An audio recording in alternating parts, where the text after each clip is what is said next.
মূলত এখানে আব্দুল হামিদ নামে একজন নৈশ প্রহরী এখানে একটি সরকারি প্রতিষ্ঠানের, তিনি তার অবসরজনিত কারণে এখানে দিয়েছিল তার অবসরকালীন যে ভাতাগুলো সেগুলো যাতে তিনি সঠিক সময় পান, কিন্তু 5/2/2025 তারিখে এখানে তিনি তার আবেদনটি জমা দেন, কিন্তু আজ পর্যন্ত তার আবেদনটি নিষ্পত্তি করা হয়নি।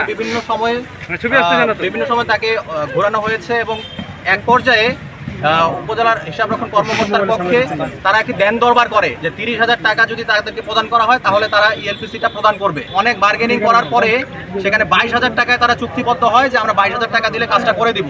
এর ইতিপূর্বে তারা 17,000 টাকা প্রদান করেছিল এখানে, তারপরেও তারা কাজটি করেনি। বাকি 5,000 টাকা পরিশোধ না করলে কাজটি করবে না, এভাবে তাদেরকে জানানো হয়। তো আজকে 13 তারিখে আমরা অভিযোগটি পাই। 13 তারিখে আমরা অভিযোগটি পাওয়ার পরে আমরা একটি ফাঁদ টিম গঠন করি এবং ফাঁদ টিম গঠন করার পরে আমরা আজকে এখানে ছদ্মবেশে আশেপাশে বিরাজ করছিলাম এবং যখন ওই ভুক্তভোগী যিনি 5,000 টাকা আবেদনকারী যিনি 5,000 টাকা এখানে আজকে দিয়েছে, তারপর আমাদেরকে একটি সিগন্যাল প্রদান করলে আমরা হানাতে এসে অডিটর এবং এখানে যে হিসাবরক্ষণ কর্মকর্তা আছে তাদের দুজনকেই গ্রেপ্তার করি।